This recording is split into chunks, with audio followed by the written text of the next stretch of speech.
Hi hello ಎಲ್ಲರಿಗೂ welcome back to my channel. ಎಲ್ಲರೂ ಹೇಗಿದ್ದೀರಾ? ಎಲ್ಲರೂ ತುಂಬ ಚೆನ್ನಾಗಿದ್ದೀರಾ ಅಂತ ಭಾವಿಸ್ತಾ ಇವತ್ತಿನ ವಿಡಿಯೋನ ಸ್ಟಾರ್ಟ್ ಮಾಡ್ತಾ ಇದ್ದೀನಿ. ನಾವು ಇವತ್ತು ಮಾಲ್ಗೆ ಹೋಗಿದ್ವಿ. ಇದು RR ನಗರ್ ಗೇಟಲ್ಲೇ ಇದೆ ಗೋಪಾಲನ್ ಆರ್ಕೇಡ್, ಅಲ್ಲಿಗೆ ಹೋಗಿದ್ವಿ.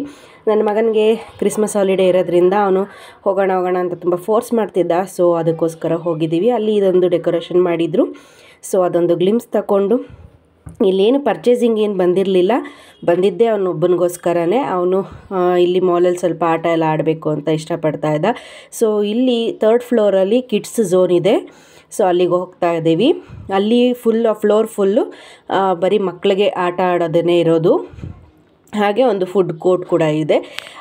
ಇಲ್ಲಿ ಗೇಮ್ಸ್ಗಳು ಯಾವ್ಯಾವ ಗೇಮ್ಸ್ ತುಂಬ ಥರದ್ದು ಗೇಮ್ಸ್ ಎಲ್ಲ ಇದೆ.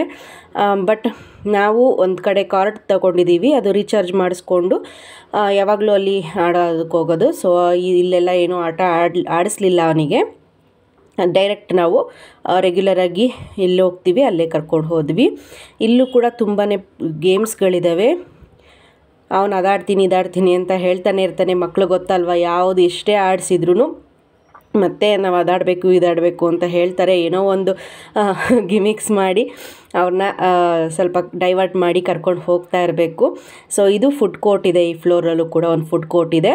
ನಾವು ಯಾವತ್ತೂ ಇಲ್ಲೇನು ಟ್ರೈ ಮಾಡಿಲ್ಲ, ಬಟ್ ಚೆನ್ನಾಗಿದೆಯೋ ಇಲ್ವೋ ಗೊತ್ತಿಲ್ಲ. ಇಲ್ಲೊಂದು ಫುಡ್ ಕೋರ್ಟ್ ಇದೆ. ಹಾಗೆ ಇಲ್ಲಿ ಬಂದರೆ ಇದು 12D ಸಿನಿಮಾಸ್ ಇದೆ. 5D ಗೊತ್ತಿತ್ತು ನನಗೆ, 12D ಫಸ್ಟ್ ಟೈಮ್ ನಾನು ನೋಡಿದ್ದು. ಬಟ್ ನಾವು ಅಲ್ಲೆಲ್ಲ ಏನು ಹೋಗಲಿಲ್ಲ. ಇದು ಒಂದು ಡೆವಿಲ್ ರೀತಿ ಒಳಗಡೆ ಗೋಸ್ಟ್ ಥರ ಎಲ್ಲ ಬರೋದು, ಕತ್ಲೆ ಇರುತ್ತೆ, ಆ ಥರದ್ದಿದೆ.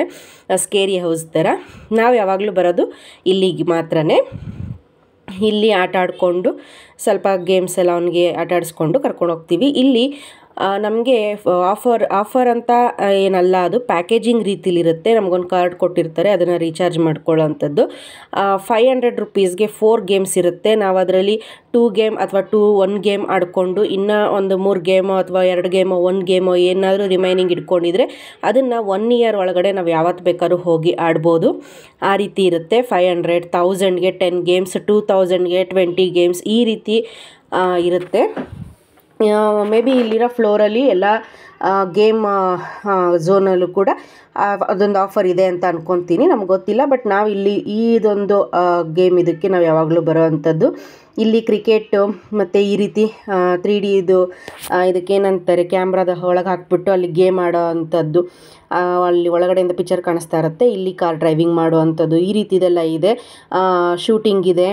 ಈ ರೀತಿ ತುಂಬ ಗೇಮ್ಸ್ ಇದ್ದಾವೆ ಇಲ್ಲೂ ಕೂಡ. ಅವನಿಗೆ ಇಲ್ಲಿ ಎಷ್ಟು ಆಡಿದ್ರೂ ತೃಪ್ತಿ ಆಗಲ್ಲ, ಆಡ್ತಾನೇ ಇರ್ತಾನೆ.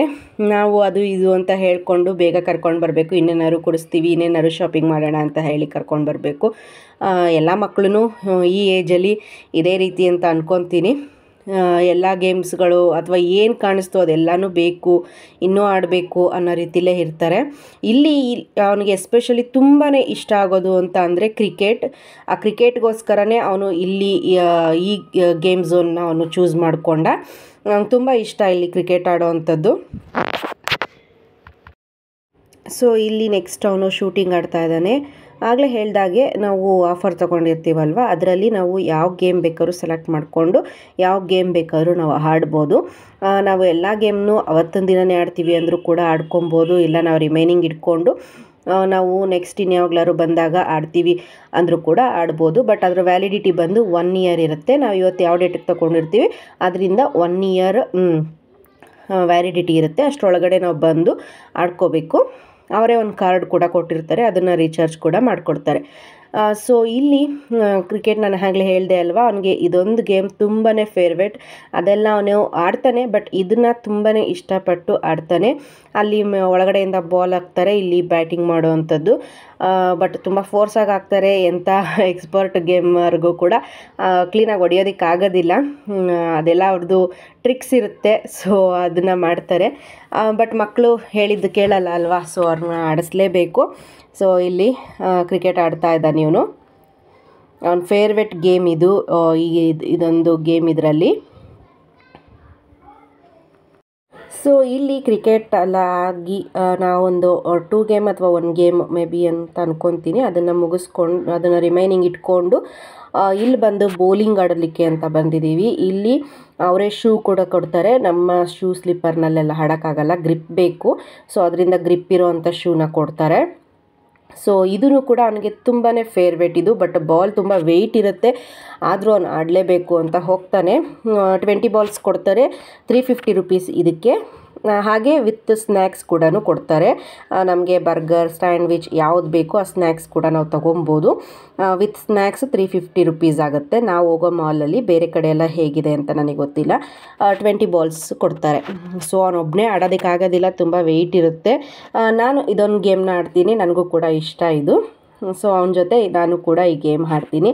ಅವನಿಗೆ ಈ ಸಾರಿ ನಾವು ಮೈಸೂರಿಗೆ ಹೋಗ್ತಿದ್ವಿ ಪ್ರತಿ ಸಾರಿ ಹಾಲಿಡೇಸಲ್ಲಿ. ನಾನು ಕಳೆದ ವ್ಲಾಗಲ್ಲಿ ಹೇಳಿದ್ದೀನಿ, ಲಾಸ್ಟ್ ವ್ಲಾಗ್ನಲ್ಲಿ. ಈ ಸಾರಿ ಅವನಿಗೆ ನಾವು ಹೋಗದೇ ಇರೋ ಕಾರಣ ಅವನು ಒಬ್ಬನೇ ಇದ್ದಾನೆ. ನಮ್ಮ ಚಿದ್ದು ಸ್ಕೂಲ್ ಬಿಟ್ಟು ಬೇರೆ ಯಾವ ಸ್ಕೂಲ್ಗೂ ಕೂಡ ನಮ್ಮ ಮನೆ ಹತ್ರ ಅಕ್ಕಪಕ್ಕ ಇರೋ ಮಕ್ಕಳಿಗೆ ರಜಾ ಇಲ್ಲ, ಹಾಲಿಡೇಸ್ ಇಲ್ಲ. ಅದಕ್ಕೋಸ್ಕರ ಅವನಿಗೆ ಸಖತ್ ಬೋರಿಂಗ್ ಆಗುತ್ತೆ ಮನೇಲಿ ಇದ್ದು. ಸೊ ಇಲ್ಲಿ ಕರ್ಕೊಂಡು ಬಂದು ಸ್ವಲ್ಪ ಮೈಂಡ್ ಕೂಡ ಫ್ರೆಶ್ ಆಗುತ್ತೆ ಅಂತ ಹೇಳಿ ಇಲ್ಲಿಗೆ ಬಂದ್ವಿ.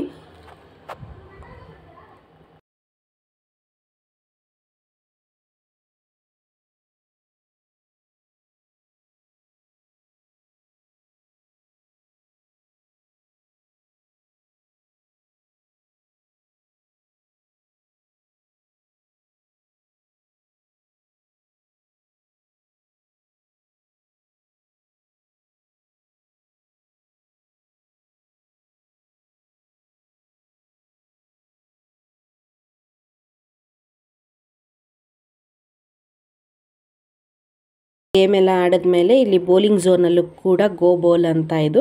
ಇಲ್ಲೂ ಕೂಡ ಒಂದು ಪುಟಾಣಿ ಕ್ರಿಸ್ಮಸ್ ಟ್ರೀ ಮಾಡಿ ಡೆಕೋರೇಷನ್ ಮಾಡಿದರು, ತುಂಬ ಚೆನ್ನಾಗಿತ್ತು. ಸೊ ಅದನ್ನು ಕೂಡ ಒಂದು ಕ್ಲಿಪ್ಸ್ ತೊಗೊಂಡೆ. ಹಾಗೆ ಇಲ್ಲೊಂದು ಟೇಬಲ್ ಟೆನ್ನಿಸ್ ರೀತಿ ಅಂತ ಅಂದ್ಕೊಂಡಿದ್ದೀನಿ. ಆ ಗೇಮ್ನ ಎಕ್ಸಾಕ್ಟಾಗಿ ಏನಂತಾರೆ ಅಂತ ಗೊತ್ತಿಲ್ಲ ನನಗೆ. ಅಲ್ಲೆಲ್ಲ ಗೇಮ್ ಎಲ್ಲ ಆದಮೇಲೆ ಸ್ನ್ಯಾಕ್ಸ್ ಅಲ್ಲೇ ಕೊಡ್ತಾರೆ ನಾವು ಗೇಮ್ ಆಡುವಾಗ. ಬಟ್ ನಮ್ಮದೇನೋ ಕಮ್ಯುನಿಕೇಷನ್ ಮಿಸ್ಟೇಕ್ ಆಗಿ ನಾವು ಇಲ್ಲಿಗೆ ತೊಗೊಂಡ್ವಿ. ಸೊ ಇಲ್ಲಿ ಸ್ಯಾಂಡ್ವಿಚ್ ಮತ್ತು ಕೋಕ್ ಕೊಡ್ತಾರೆ, ಅಥವಾ ಬರ್ಗರ್ ವಿತ್ ಕೋಕ್ ಕೊಡ್ತಾರೆ.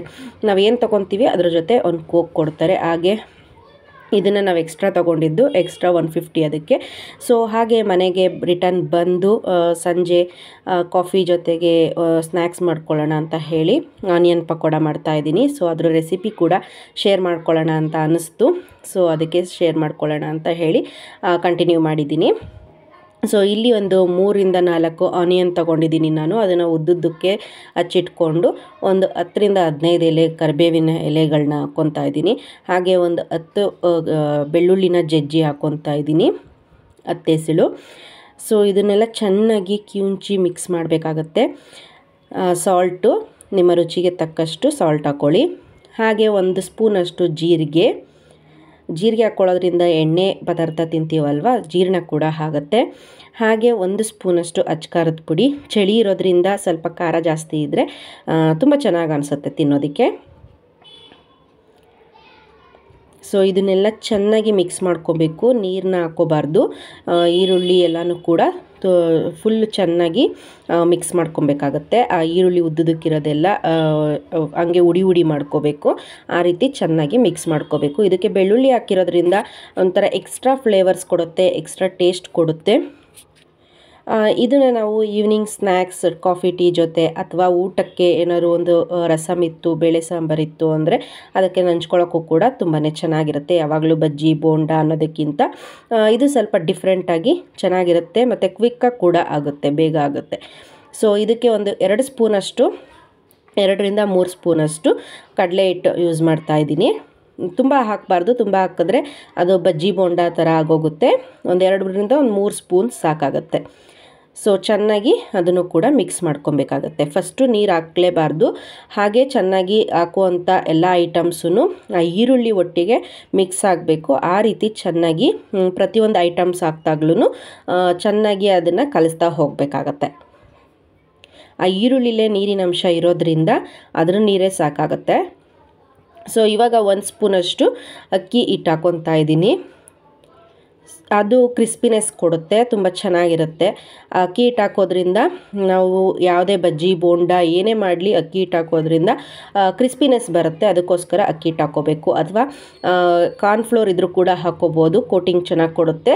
ಬಟ್ ಕಾರ್ನ್ಫ್ಲೋರ್ಗಿಂತನೂ ಅಕ್ಕಿ ಹಿಟ್ಟು ಹಾಕ್ಕೊಂಡ್ರೆ ಗರ್ಗರಿಯಾಗಿ ಬರುತ್ತೆ ಮತ್ತು ಕೋಟಿಂಗ್ ಕೂಡ ತುಂಬ ಚೆನ್ನಾಗಾಗುತ್ತೆ. ಇಲ್ಲಿ ನೀರನ್ನ ನೀವು ಸ್ವಲ್ಪನೇ ತೊಗೊಂಡು ಈ ತಕ್ಳಿಸ್ಕೊಳ್ಳೋ ರೀತಿ ಅಂತಾರಲ್ವ, ಚಿಮ್ಮಿಸ್ಕೊಳ್ಳೋದು, ಆ ರೀತಿ ಮಾಡ್ತಾ ಕಲಿಸ್ತಾ ಹೋಗಬೇಕಾಗತ್ತೆ. ನೋಡ್ಕೋಬೇಕು, ತುಂಬ ನೀರು ಹಾಕ್ಬಿಟ್ರೆ ಕಷ್ಟ ಆಗುತ್ತೆ. ಅದಕ್ಕೋಸ್ಕರ ಸ್ವಲ್ಪನೇ ಹಾಕ್ಕೊತ ಮಿಕ್ಸ್ ಮಾಡ್ತಾ ಹೋಗಬೇಕಾಗತ್ತೆ. ಸೊ ಈ ರೆಸಿಪಿನ ಟ್ರೈ ಮಾಡಿ, ತುಂಬಾ ಟೇಸ್ಟ್ ಚೆನ್ನಾಗಿರುತ್ತೆ. ಮತ್ತು ಯಾರಾದರೂ ಬಂದರು ಸಡನ್ನಾಗಿ ಏನು ಮಾಡೋದು ಅನ್ನುವಾಗ ಇದನ್ನು ಸ್ನ್ಯಾಕ್ಸ್ ರೀತಿಲಿ ಮಾಡಿಕೊಟ್ರೆ ತುಂಬಾ ಚೆನ್ನಾಗಿರುತ್ತೆ. ಇಲ್ಲಿ ನಾನು ಇನ್ನೊಂದು ಸ್ವಲ್ಪ ಕಡಲೆ ಹಿಟ್ಟು ಆ್ಯಡ್ ಮಾಡ್ಕೊತಾ ಇದ್ದೀನಿ, ಏಕೆಂದರೆ ನೀರು ಸ್ವಲ್ಪ ಜಾಸ್ತಿ ಆಯಿತು. ನಾನು ಆಗಲೇ ಹೇಳಿದೆ ಅಲ್ವಾ, ನೀರನ್ನ ನೋಡ್ಕೊಂಡು ಹಾಕ್ಕೋಬೇಕು. ಇದನ್ನೇನು ಕಲಸಿ ಇಡಬೇಕು ಆ ರೀತಿ ಎಲ್ಲ ಏನಿಲ್ಲ, ಆರಾಮಾಗಿ ಇನ್ಸ್ಟೆಂಟಾಗಿ ಕಲಸಿದ ಕೂಡಲೇ ಮಾಡ್ಬೋದು. ಇದು ಈರುಳ್ಳಿ ಆಗಿರೋದ್ರಿಂದ ನೀರು ಬಿಟ್ಕೊಂಡ್ಬಿಡುತ್ತೆ. ಸೊ ಕಲಸಿ ತುಂಬ ಹೊತ್ತು ಇಡೋದು ಈ ರೀತಿ ಎಲ್ಲ ಏನೂ ಬೇಕಾಗಲ್ಲ. ಸೊ ಇವಾಗ ಇನ್ನೊಂದು ಸ್ವಲ್ಪ ಕರಿಬೇವಿನ ಎಲೆನ ಹಂಗೆ ಸುಮ್ಮನೆ ಮೇಲೆ ಹಾಕೋತಿದ್ದೀನಿ. ಹಾಗೆ 1-2 ಸ್ಪೂನಷ್ಟು ಕಾಯಿಸಿರೋ ಅಂಥ ಎಣ್ಣೆ, ಆಯಲ್ ಏನು ನಾವು ಕಾಯಿಸೋಕ್ಕಿಟ್ಟಿರ್ತೀವಿ ಕರಿಯೋದಕ್ಕೆ, ಇದನ್ನು ಆ ಆಯಲ್ನೇ 1-2 ಸ್ಪೂನಷ್ಟು ಹಾಕ್ಕೊಂಡ್ರೆ ಗರ್ಗರಿಯಾಗಿ ತುಂಬ ಚೆನ್ನಾಗಿ ಬರುತ್ತೆ. ಸೊ ನೋಡ್ಬೋದು ನಾನು ಯಾವ ಇದರಲ್ಲಿ ಹದವಾಗಿ ಕಲಿಸ್ಕೊಂಡಿದ್ದೀನಿ ಅಂತ. ಸೊ ಈ ರೀತಿ ಕಲಿಸ್ಕೋಬೇಕು, ತುಂಬ ತೆಳುವಾಗಿ ಅಥವಾ ಕಡಲೆ ಹಿಟ್ಟು ಜಾಸ್ತಿ ಹಾಕಿ ಎಲ್ಲ ಕಲ್ಸೋಕ್ಕೆ ಹೋಗಬಾರ್ದು. ಇದನ್ನು ಯಾವುದೇ ರೀತಿ ಶೇಪ್ ಅಥವಾ ಉಂಡೆ ಮಾಡ್ಕೊಂಡೆಲ್ಲ ಬಿಡೋವಂಥದ್ದು ಏನಿಲ್ಲ. ಇದು ಉಡಿ ಪಕೋಡ ಆಗಿರೋದ್ರಿಂದ ಜಸ್ಟ್ ಹಾಗೆ ಎಣ್ಣೆಗೆ ಬಿಟ್ಟರೆ ಆಯಿತು. ಎಣ್ಣೆ ಚೆನ್ನಾಗಿ ಕಾದಿರಬೇಕಷ್ಟೇ. ಸೊ ಒಂಚೂರು ಹಾಕಿ ನೋಡ್ಕೊಳ್ಳಿ ಬೇಕಾದ್ರೆ ಟೆಸ್ಟಿಗೆ ನೀವು. ಈ ರೀತಿ ಬಂತು ಮೇಲೆ ಅಂತ ಅಂದರೆ ಎಣ್ಣೆ ಚೆನ್ನಾಗಿ ಕಾದಿರುತ್ತೆ. ಸೊ ಈಗ ಕೈಯಲ್ಲಿ ತಗೊಂಡು ಜಸ್ಟ್ ಹಾಗೆ ಆಗಲೇ ಹೇಳ್ದಾಗೆ ಯಾವುದೇ ರೀತಿ ಶೇಪ್ ಏನು ಬೇಡ, ಜಸ್ಟ್ ಹಾಗೆ ಬಿಡ್ತಾ ಹೋದರೆ ಆಯಿತು. ನೋಡಿ, ಇದಕ್ಕೆ ಬೆಳ್ಳುಳ್ಳಿ, ಕರಿಬೇವಿನ ಸೊಪ್ಪು ಆವಾಗವಾಗ ಮಧ್ಯೆ ಸಿಗೋದ್ರಿಂದ ತುಂಬ ಚೆನ್ನಾಗಿ ಅನಿಸುತ್ತೆ. ಕ್ರಿಸ್ಪಿಯಾಗಿರೋ ಈರುಳ್ಳಿ, ಆ ಬೆಳ್ಳುಳ್ಳಿ ಎಲ್ಲ ಚೆನ್ನಾಗಿ ಕ್ರಿಸ್ಪಿಯಾಗಿರುತ್ತೆ. ಸೊ ಅದೆಲ್ಲ ಮಧ್ಯ ಸಿಗುವಾಗ ಏನೋ ಒಂಥರ ಟೇಸ್ಟ್ ತುಂಬ ಚೆನ್ನಾಗಿ ಎಮ್ಮಿಯಾಗಿ ಅನಿಸುತ್ತೆ. ಇದು ಚೆನ್ನಾಗಿ ಒಂದು ಗೋಲ್ಡನ್ ಬ್ರೌನ್ ಆಗೋವರೆಗೆ ಕರ್ಕೋಬೇಕು. ಗೊತ್ತಾಗುತ್ತೆ, ರೆಡ್ಡಿಶ್ ಆಗಿ ಬರುತ್ತೆ ಸ್ವಲ್ಪ. ಸೊ ಅಲ್ಲಿವರೆಗೆ ಚೆನ್ನಾಗಿ 2 ಸೈಡೂ ಕ್ಲೀನಾಗಿ ಕ್ರಿಸ್ಪಿಯಾಗಿ ಬರೋ ತನಕ ಬೇಯಿಸ್ಕೊಂಡ್ರೆ ಆಯಿತು. ನೀವು ಬೇಗ ಎತ್ಬಿಟ್ರೆ ಈರುಳ್ಳಿ ಎಲ್ಲ ಮೆತ್ತಗಾಗಿ ಇರುತ್ತೆ, ಅದು ಟೇಸ್ಟ್ ಚೆನ್ನಾಗಿರಲ್ಲ. ಇದು ಕ್ರಿಸ್ಪಿಯಾಗಿ ಬರಬೇಕು. ಸೊ ಕ್ಲೀನಾಗಿ ನೋಡಿಕೊಂಡು ಕಡಿಮೆ ಉರಿಲೇ ಮಾಡ್ಕೊಳ್ಳಿ.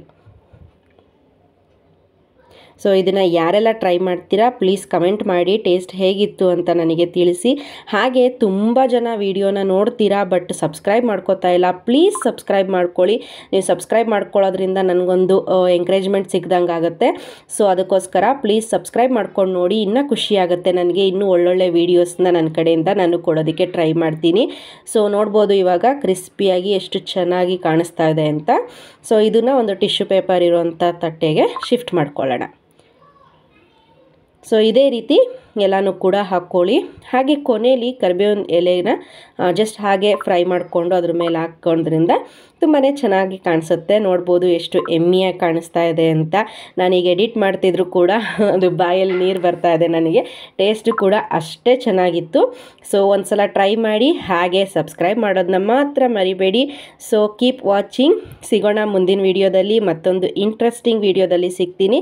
ಅಲ್ಲಿವರೆಗೂ ಎಲ್ಲರಿಗೂ see you in the next vlog. Thank you for watching and please subscribe, share and like. Thank you.